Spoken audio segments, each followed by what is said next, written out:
Think Forward. Think Research Channel.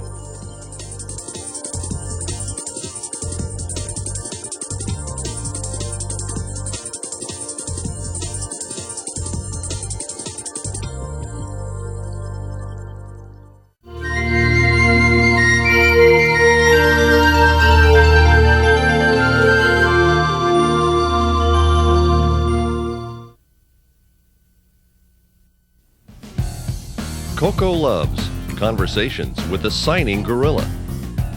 A talk by Penny Patterson.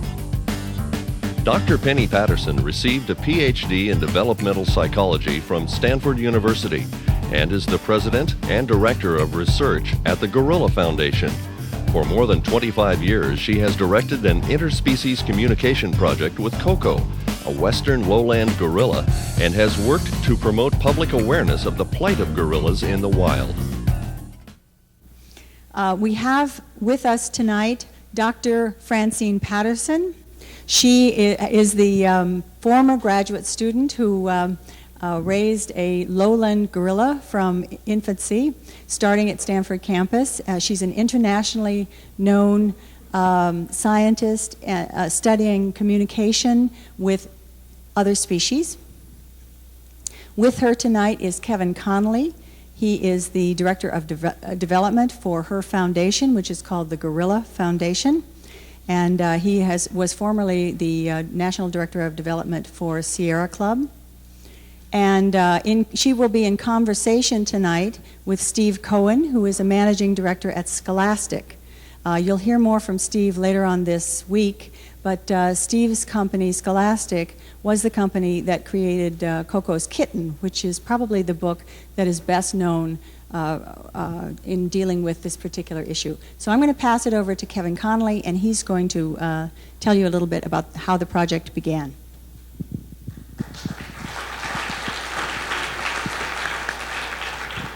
Thank you very much, Holly. I really do want to thank Holly and everyone here at Stanford for inviting us back. About a year ago, Holly invited us to speak at another one of the programs that she offers here. I always get this wrong, the Institute for Educational Leadership Through Technology. And we've had a wonderful opportunity to address a gathering of educators, high school teachers from across the country, which is a core market for us to share our materials with, that they share with young children, to educate them about the environment and our project and gorillas specifically in the work that we do. So that was fantastic. And also speaking at Publishing on the Web conference to talk about some of the work we've done in communicating through new media, our website, koko.org, and some examples are up there online. And we have a kids section and things up there, so if you have access to the internet, please be sure to visit us. So we thank you again for inviting us back. It's our first time here at the professional publishing course, and we're really pleased to be here. And I hope you're having a good experience here also. It's glad you can make it here in the evening. Quickly, I just want to introduce the evening. It's my pleasure to daily work with Dr. Patterson, and we really appreciate Steve sitting in and acting as moderator and asking some questions to talk you through the project that Dr. Patterson embarked on 27 years ago last week. She was a graduate student here at Stanford, in fact, a PhD student, and she had the unique opportunity to begin working with then one-year-old Western lowland gorilla named Hanabiko, who just celebrated her 28th birthday on the 4th of July. And that means fireworks child in Japanese, since she was born on the 4th of July in the San Francisco Zoo. And at that time, Penny never imagined that 27 years later she'd be sitting here in front of you as the head of an internationally recognized cognition animal language project, a real force in raising our consciousness and awareness about our relationships, our interactions with not just animals, but our entire environment, our threatened environment. So it's my pleasure to be able to assist her in getting the word out about our project, and we're going to share some things with you tonight. Immediately we're going to show you a little promotional video. We try to use these tools to raise awareness about the plight of gorillas in Africa and the native habitat and the need to protect them, and to let people know that they are incredibly intelligent, sentient beings, and also to help further our mission to build a preserve, a sanctuary for gorillas, for our gorillas, and be a resource for the larger zoo and conservation community on Maui. And you'll find out more about that in conversation. We'll have time for questions while Steve and Penny talk, and Koko is a silent partner there today. So thank you for attending and for your attention, and we'll go right to the video now.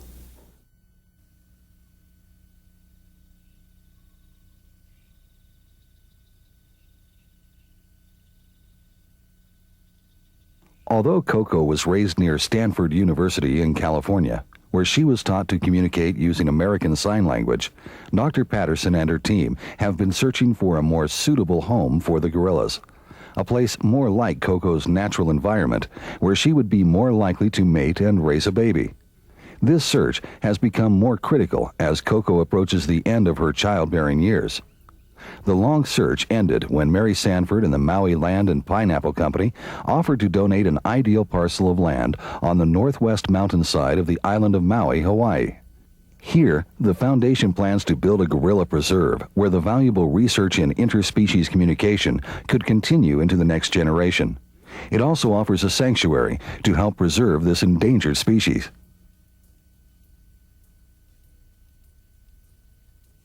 Maui Land and Pineapple Company is very happy to further this research by providing the land that they can build on and have a safe haven.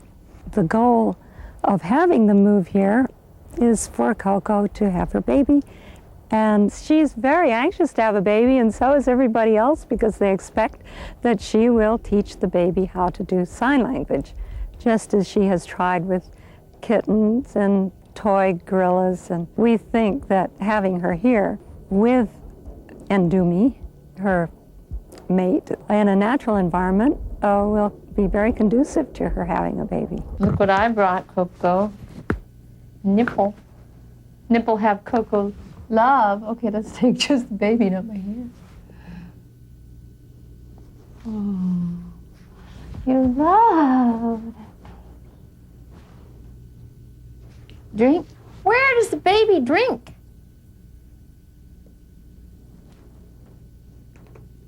Drink. The baby signed. She's got a mouth. Drink, mouth. She's had the baby answer. The baby said, drink, mouth. That's right. So far, it hasn't happened in California. It's the wrong area. She and Ndumi can be on their own in a natural setting. The gorillas will be able to lead a very natural life here. The climate is ideal. It's isolated, but it's not so isolated that there isn't the help from civilization that the scientists will have. This is absolutely ideal. I think it'll be a wonderful home for them, and the research can go on.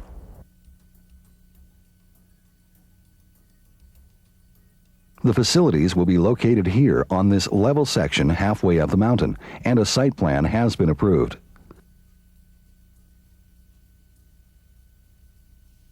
The preserve compound will include a research center, housing for the scientists and research staff who need to monitor the gorillas 24 hours a day, 7 days a week, year-round, support facilities, and a spacious enclosure for the gorillas where they can live, play, eat, and hopefully mate and raise their young. Here, the gorillas can enjoy a more natural diet and graze on vegetation as they would in the wild. Only about 1/4 of the money needed to build the preserve has been raised thus far. Now, it is a race against time to secure the remaining funds needed to complete the project and move the gorillas to Hawaii. With the money raised so far, the access road and reservoir have already been completed. This reservoir is the only water supply for the entire preserve and needed to be completed before constructing the rest of the compound. This innovative design allows it to collect rainwater from the mountain slope above and store the water in this 1.5 million gallon reservoir. We built the reservoir that you see right behind of me, and we also constructed the access road. The rest of the construction, we have to wait for the necessary funding and the permits. Surprising how many people have asked us about when will the gorillas get here. So there's a sense of excitement within the community, and we hope that when the necessary fundings are here, we can get them here really quick.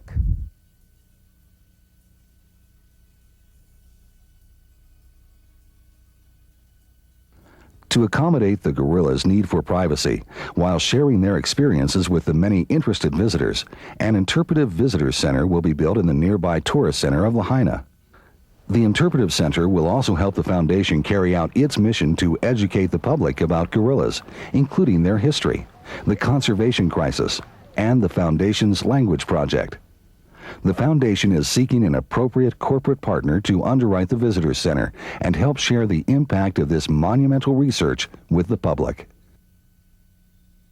Completing this preserve is vital to continuing the monumental research begun by Dr. Patterson and Dr. Cohn, and for the survival of the gorillas. I think anybody that helps now would be tremendously gratified, and I think it's a historic occasion. We are all interconnected, and that would be a tremendous advance. I hope it's not too late. Like an ambassador bridging the gulf between species, Koko speaks on behalf of all animals. Her voice reminds us how connected we are and how much we depend upon each other. The Gorilla Foundation's Maui Preserve is a place to preserve, protect, and ensure the survival of the gorillas. With your help, it's not too late. Just how special, how different was it for a gorilla to learn sign language? Well, initially I had some idea that she'd be able to do it. There had been a study with a chimpanzee named Washoe. Some of you may have known about that. And I was excited by that. And when the Gardners came to Stanford to lecture, I was there and I was asking them questions and I wanted to visit. Sort of a very enthusiastic, but they turned me down. I thought I ended up working with them. But so that I had done my homework, basically. I'd done a lot of reading, and it seemed to me that there was no reason why gorillas shouldn't be able to do the same. They had a bad reputation, and they probably still do to a certain extent, as being stupid and stubborn and sullen. And they're stubborn, but they're none of the other things. They're very stubborn. They're very willful, and that's part of, I think, what I perceive, and I hope you did in the film, as their personality, their personhood. They really do show the same traits that humans do. And in fact, we're only 2% different genetically, so that really shouldn't come as a surprise. There are 3 gorillas. All 3 have learned sign language? No. 2 out of the 3 have learned sign. Ndume, who was Koko's intended mate, came to us from a zoo, and they were afraid if we taught him sign language that if he ever had to go back, he would be very frustrated. So while we haven't taught him, he has learned. He's learned by watching the other gorillas. Koko has actually gone up to him and held up things and told him, hey, that's red, trying to see if he would sign with her. So that he doesn't have the level of skills that they have, but it's also true that gorillas have innate abilities to do gestural communication. And that's something I didn't really appreciate until sort of midway in the experiment, when one of my colleagues went to the San Francisco Zoo and filmed Koko's family, thinking it would be entertaining for Koko to watch. And when I watched it, my jaw just dropped, because the gorillas were using very sophisticated gestures in strings of up to 8, and they were responding to the gestures, each other's gestures. Turned out that Joanne Tanner made that her dissertation. She's since gotten her degree and published that work. But so what it really means is that this is not something that we're imposing on gorillas. It's something that we're developing. It's an ability they already have. She identified 60 different gestures, and I'm sure there are more. And my guess is that they also have cultural variations. And they have seen a little bit of that in studies of gorillas in their native habitat. So, On the video, it said, narrator said that Michael and Koko sometimes communicate with each other with sign language. yes, they do. Actually, less than with humans. They have their own system of body postures and gestures and vocalizations that really do just fine, and that they read with great precision, and that us humans read with much less precision. They then use the signs that they have when they want to communicate things that those don't communicate clearly. So that, yes, they do. They'll also communicate with cats and dogs and people who don't know sign, but they slow things down for those of us who aren't gifted in sign. I just have two more questions before we open it up to others. But has this been replicated by others, or are you the only person who's actually accomplished this with a lowland gorilla? This is the only project of its kind with gorillas. As I mentioned, there have been studies with chimpanzees and one relatively brief one with an orangutan. And I'm not sure that it's ever going to be done again. And actually, those of us who have been doing this for a long time, Roger Fouts took over the teaching and care of Washoe, have somehow arrived at the exact same position independently, and that is that we know them so well and we feel so strong about their personhood and their sentience that we don't think it would even be ethical to really do this again. That we want to now do our best to make them, to give them what they deserve, which is as close as possible to their natural environment. It's not their choice that they ended up in a setting, an experimental setting. So one of the things that was briefly touched on in the film is that we're starting to make plans to develop the land on Maui that was made available by Maui Land and Pine. We're working very hard to raise the money to put spacious facilities there for them, and it's like payback time. It's time that we give them what they deserve. So, yeah. Has this challenged the notion that one of the distinctions between humans and gorillas or other animals is the human's ability to acquire and use language? Are other scientists giving you a hard time about this? Over the years, yes. There was, I think there was, I don't know why people would perceive this to be a threat, because to me, it was wonderful that we would be so close in all of our abilities to another species. But there are those who are very threatened by this, and some whose careers have been built on saying it isn't so. So those are the ones that would be very critical, would take, or actually there were even people who set out to prove the negative. So, and that can always happen. But I think that whether I knew it was the right thing or not, I tended to say, gee, should I fight back? Should I defend my position? I decided to just keep doing what I was doing rather than go off and put out every fire that was started in the scientific community. And now, because actually, I forgot to mention, there have been studies now with bonobos, which are pygmy chimps. They're actually not chimpanzees. They are a separate species. And those studies have duplicated basically what we've shown with ours. And I think that now there's more believers than there are non-believers out there. Why don't we open it up to questions?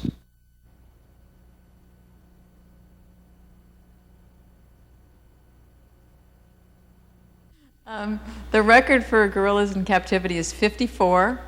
And we don't know their longevity in the free-living state, but we're assuming it's somewhere around there, possibly up to 60 years, they think, for the great apes, under ideal conditions.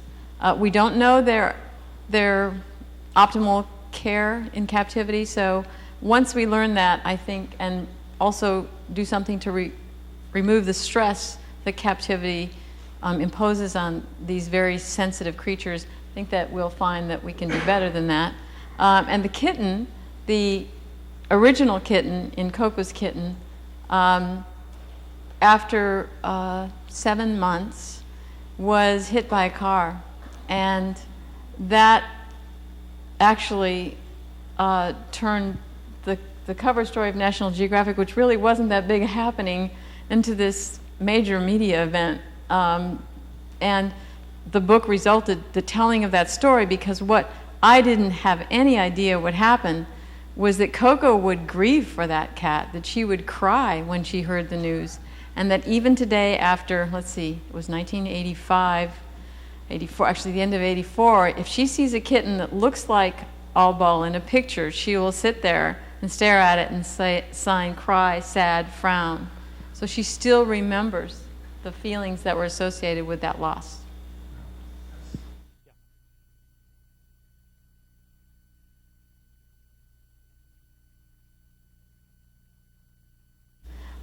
Well, no surprise. I mean, basically, I had done a lot of reading before I started this project, and Robert Yerkes published way back in the 1920s a number of studies, and his opinion was that while he couldn't prove it, the gorillas might even be smarter than chimps, but they were so stubborn and they were so willful that they were so strong, they would like smash the apparatus rather than do the task, that he couldn't prove it. But that was his intuition. I basically feel that they really are very similar in intelligence, the orangs, chimpanzees, bonobos, and gorillas, but that bonobos and gorillas seem to be temperamentally better suited to sharing language with humans, because orangutans are just really lethargic and they're too slow, and chimpanzees are rather hyper and a little bit crazy. But bonobos and gorillas have a temperament that's just about like humans. They can just sit around and chat. They don't get hysterical when someone walks in the room who's, a newcomer.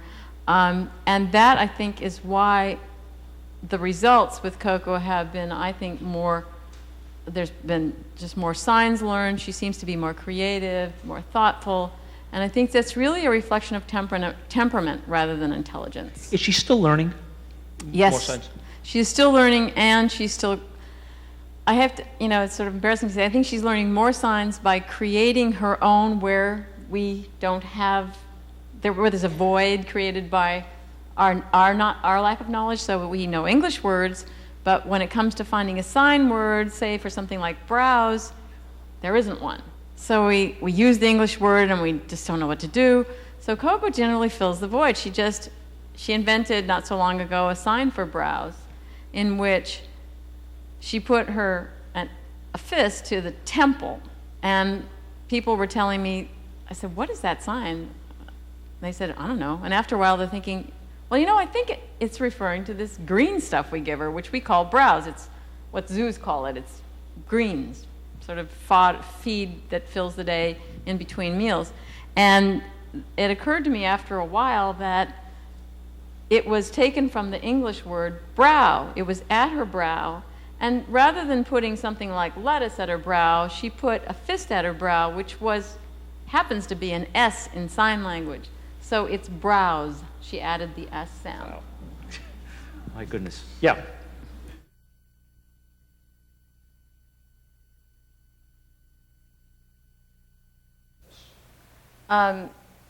What we need to understand for the basis of this discussion is that English syntax and sign language syntax are totally different.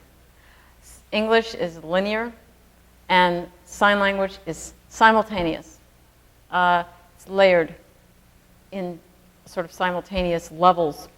So that, yes, there is, even if you disregard the syntax of sign language, which most researchers have in the studies they've reported, there still is order to the signs that they give in sequence. But that order is not always subject, verb, object. In fact, in sign language, it's other, depending on the circumstance, it's other orders. They do comprehend dog bite cat versus cat bite dog. But in sign, it would be more acted out in space simultaneously. You set up the dog and set up the cat, and then there'd be biting going on. And Koko actually does use sign language syntactical devices. And she started using these very early on. So they're wired in. I mean, as far as I'm concerned, they're wired in to us and they're wired into them, because I didn't even know what they were. It was only after a while that I figured out she was using them. In fact, sometimes it was from our films or our photographs. I went, oh my gosh. For instance, she started asking questions in sign when she was only about, I think, under 15 months old. And she does that. You do that in sign by holding the last sign that you sign and looking directly into the eyes of the other person. She also did something. She changed the subject of a sentence by changing the direction of a sign. So, I sip, you sip. And these are grammatical devices in sign language. She also used inflections, just intuitively. She just came up with them, so that this is bad and this is really bad. And abstract concepts? Okay.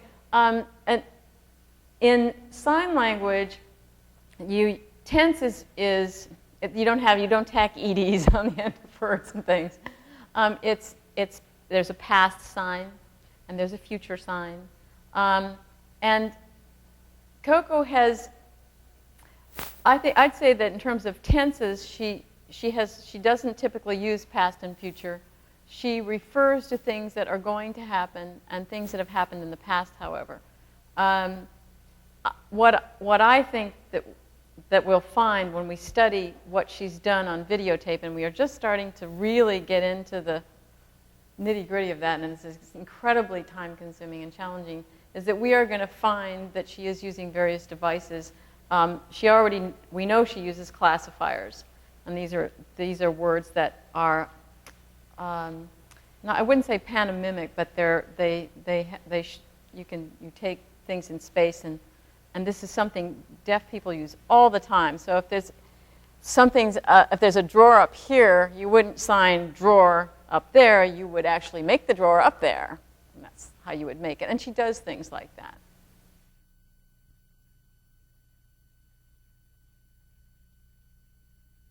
She has varying opinions. It depends on her mood. I asked her once if she thought gorillas or humans, or someone had asked me to ask her, do you think gorillas or humans are smarter? And at one point, her answer was gorillas, and I sort of agreed. Because, I mean, the way they live in their natural state is wonderful, left undisturbed by man. And the way we live and the way we increasingly live, it's crazy.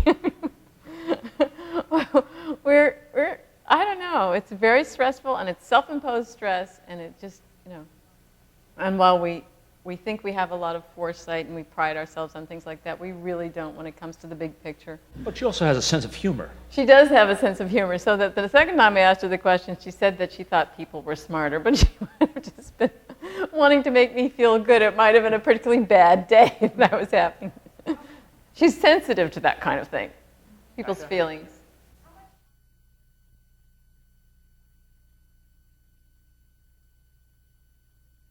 Well, at the beginning, I was commuting to the zoo every day and in a graduate program. So I spent roughly half the day in the city and half the day, 7 days a week, down here.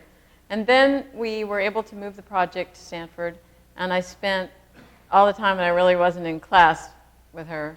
And after that was done, we moved her to Woodside. And again, large amounts of time until relatively recently, more than halfway through the project, I was able to get assistants to help and actually take days off and things like that. So I am able to do that now.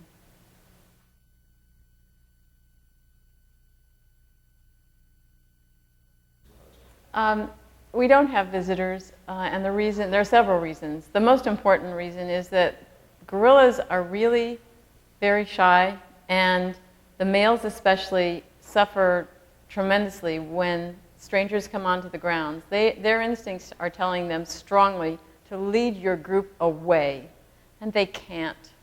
They have to just stay there, and they shake, and they cry, and they sweat, and they have diarrhea. I mean, they don't like it.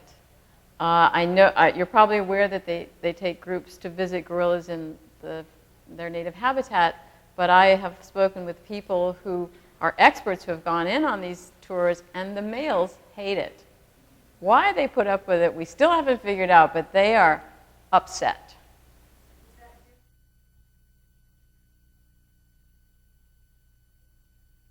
I think it is to a certain extent, although I've talked with Roger about this, and the chimps are stressed by human observers who behave badly. So they teach them how to behave before they go in, and teach them respect for the animals and how to behave to avert your gaze and be lower. There are all these rules that can make them feel more comfortable. However, chimpanzees are much more gregarious and have a totally different social structure, which means the male chimpanzee is not responsible for the group. They have a very large band, whereas the gorilla has a dominant male who is responsible for his females and their offspring. Totally different structure.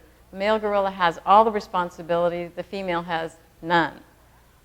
So actually, Koko, up to a point, likes to entertain new faces. But it gets old rather quickly, and she'll often say, "It's time for you to go."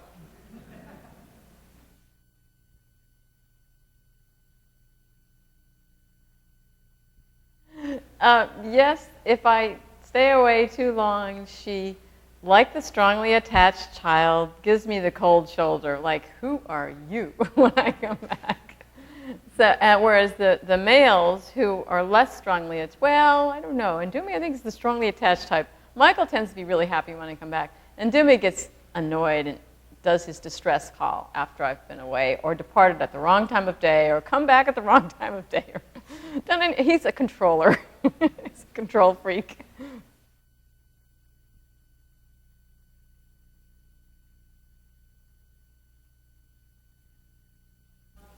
Yes, I think it has affected her because she's grown up with humans, she doesn't discriminate.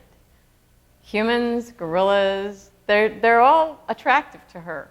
She's grown up with gorillas and humans, and that poses a problem because at first it looked like she might be interested in mating with Michael when they were just growing up, but then we hired our first male worker, and that was the end of that. He was gorilla size and shape and much bigger. That's the right size. It was big.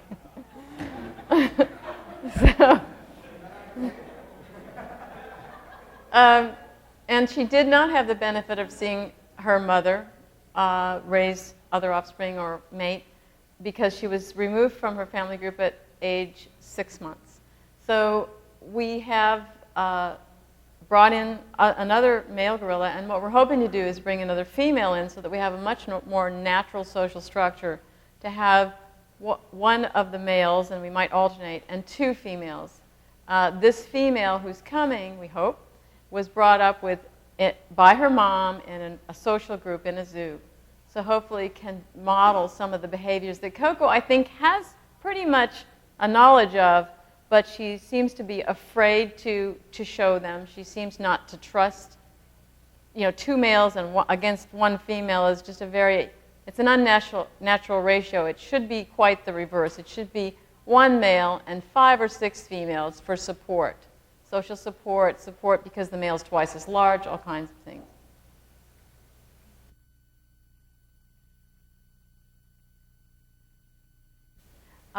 The Maui Preserve, as it's planned now, will be a secluded sanctuary on the slopes of Maui, but attached to it via live, we're going to use the state-of-the-art technology to do this.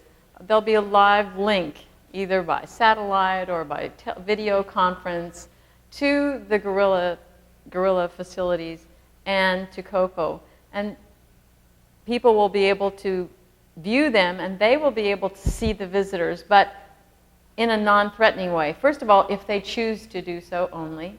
And second of all, it's protected by, and Koko's very familiar, very sophisticated about television and even video conferencing now.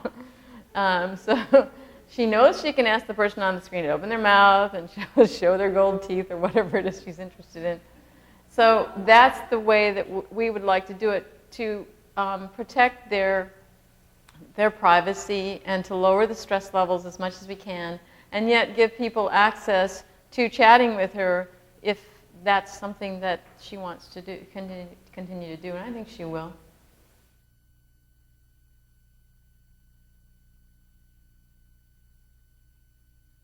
Well, it depends on which front. We're trying to do things on about 5 fronts. One very important, well, they're all important, is we want to publish more of the data. We want to examine the videotapes for things like the structure of sign. We want to establish the preserve and the visitor center.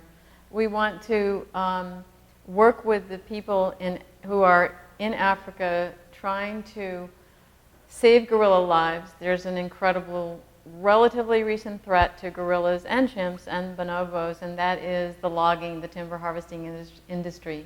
It's foreign companies who come in and get cheap lumber, make roads into the forest, take their habitat away with them, don't bother to replace it, and while they're at it, they kill and eat the great apes for themselves and also for a now lucrative market for meat for the elite in the cities. This, if this continues, will wipe them out within a reasonable estimate, although I think it could happen a lot sooner, is 30 years. This just can't keep going on.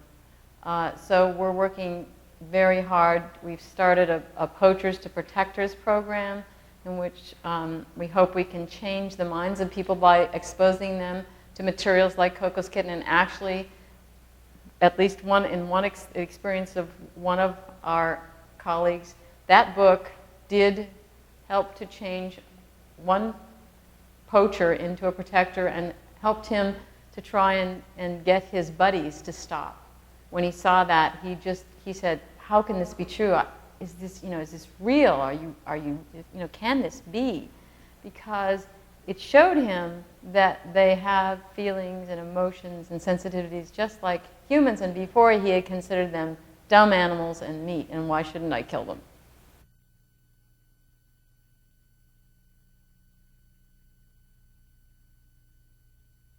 Yes, Michael was, we believe, the victim of one of... Now, what you need to know is that even centuries, eons ago, gorillas and many of the creatures in the jungle, all of the creatures in the jungle, have been hunted traditionally for meat. But this is with no guns, with no roads, with small indigenous tribes, and that Michael seems to have been, and from what I'll tell you that he's told us through behavior and words, the victim of one of these raids where his mother at least was killed, and he was taken into a village and not treated very well from the way he's reacted to certain conditions. We can tell he had some trauma. Once we found out about this sort of inadvertently, we didn't think about directly asking him what happened, but one of my research assistants asked Michael, going over the vocabulary list for the day, mother. She came to the word mother. Okay, Michael, tell me about your mother. And he said, and you're my mother, because she was the primary caretaker for Michael. And she said, no, I mean your gorilla mother. And he proceeded to tell a rather long story about being hit by men and chased, and that there was red. And later we asked him, with the video running, about his mother. And he came up, now he's older, with more vocabulary and more skill in sign, with a very, very dramatic story in which he made a sign for cutting of the neck. And there were long pauses where it was just like he was reliving it and giving quite some detail about the trouble, use those words, that had happened.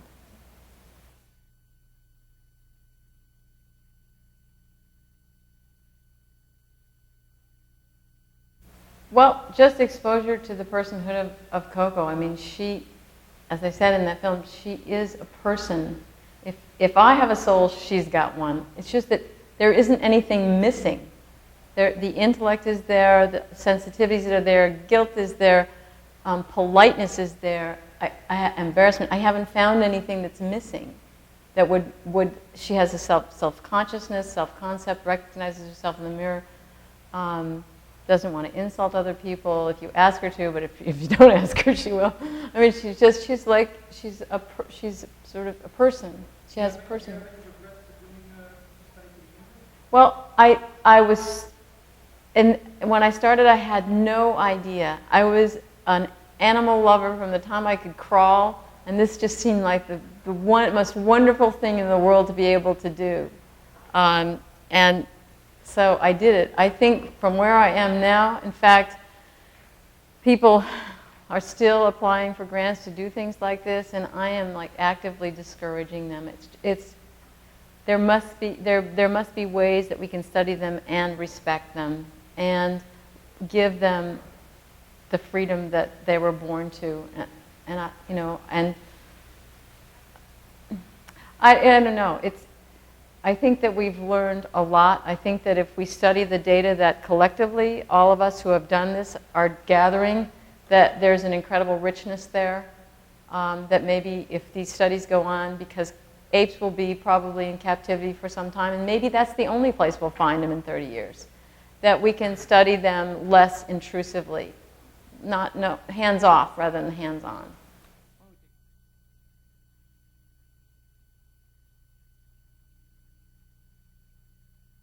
Well, I have to say that when I started, she only weighed 20 pounds. So she was just a tiny, sweet little, I mean, she was capable of delivering a nasty bite. But I was just so fascinated with her. I actually was cautioned as time went on by various people that I would be thrown around like a rag doll, that I would be in serious trouble and danger. And the other thing that led me to question that was Carol Suhu, who was an elderly gentleman who donated some of the gorillas to the zoo. Actually, at the time I was there, or just before I got there, was still going in with fully grown gorillas and romping around with them in full view of the public. And I became friends with him, and he showed me all his pictures, like he shows pictures, someone would show you pictures of their children. There he is with them. And so that made me a lot more comfortable as well. Someone else had actually done it and felt they were very supportive of what I was doing with Koko.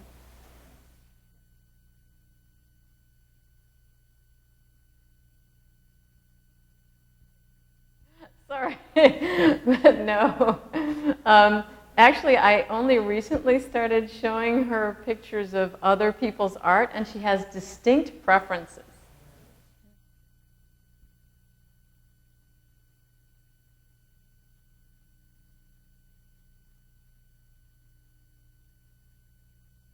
And well, in the case of Koko, actually, it was like that. She had to be removed from her family group because she became very ill and almost died from Shigella.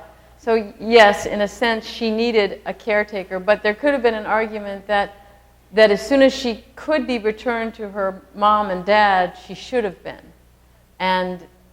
But then there are arguments that's an artificial environment. The zoo is an artificial environment, and my caretaking, in some sense, was superior. So I can see both sides. I really can. In an ideal world, they would be in their native habitat, and we would find ways of kinder, gentler observations and studies. As it is now, I think we've learned an amazing amount from those who have studied the great apes. And the other reason I think it may never be repeated is it just is hard. It's a huge commitment, and very few people are willing to do it. Roger, I think, is a very unusual guy, and Sue Savage, I think, is very unusual. It's just, it's not like raising kids. It's just a huge amount of work. I would not encourage anybody in this room to do it.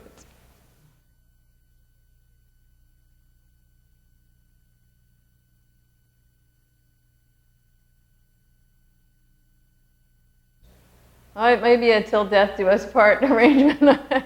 I want to see her have her own family, and at that point, if I go away for days or weeks, she will be just fine. Now I think she does wonder where that next gourmet meal is coming from if I'm not around.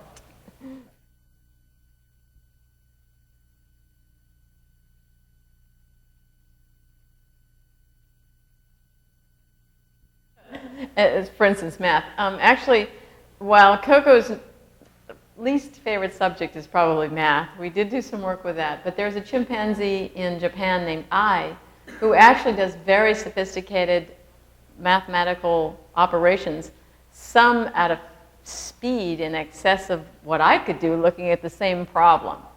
So that is something that the great apes are capable of doing.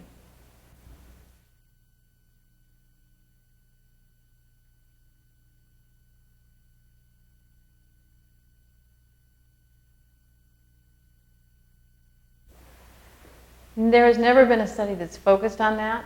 There have been studies of free-living gorillas, and actually Diane Fossey did a very longitudinal one, and I asked her, I met with her from time to time, did you ever see, Koko seems to do so much, did you ever see gorillas gesture? And what are they? Could you tell me about them? And she said, no, I really haven't seen much of that. Looking at her footage, though, I did see signs that Koko did. So, and I also heard recently from people who are, I think the reason is that it hasn't been seen more by those longitudinal researchers is that gorillas change their behavior when they're being watched. They're very self-conscious. And now that they've got this, in Mbili Bay, they have a place where they can be 120 yards away from the gorillas and still see them through binoculars. There actually have been reports of extensive gesturing by people who are watching them. Unfortunately, those people are not trained in signs, so they're going, we have no idea what they're doing. But I think if we could find a way to observe them without them knowing that they're being scrutinized, that we would see gesturing.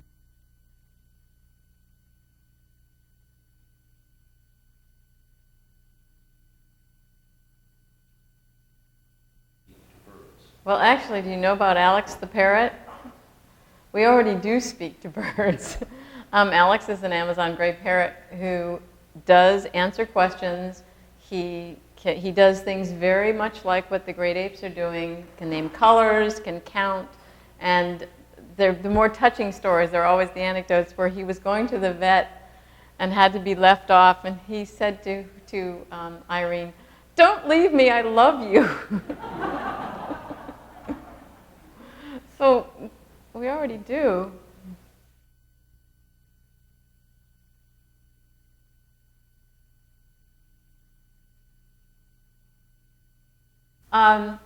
I think that if and when Koko has a baby, and we hope that the preserve will help her do that, that she will actively teach the baby. That's my guess, because she molds her gorilla dolls into signs. I suspect that they will also learn by observing. And because we know that they have a system that's quite complicated without any assistance from us, yes, there will be an environment that will encourage that sort of gesturing and will, in a sense, add vocabulary items, because Koko and Michael have very extensive vocabularies, between 500 and 1,000 gestures. The natural vocabulary, we have no idea yet. And that may be a place where we can study the more natural unfolding of those abilities in subsequent generations. The Gorilla Foundation is a nonprofit organization. You can become a member of it, and when you do, you get I think it's a quarterly newsletter that gives you some sense of what the research is showing each quarter. It's really fascinating. Also, as was mentioned earlier, there is a new documentary coming out on August 8th at 8 o'clock on Nature. Is that correct? Nature? So that if you were more interested in this, you could tune into that.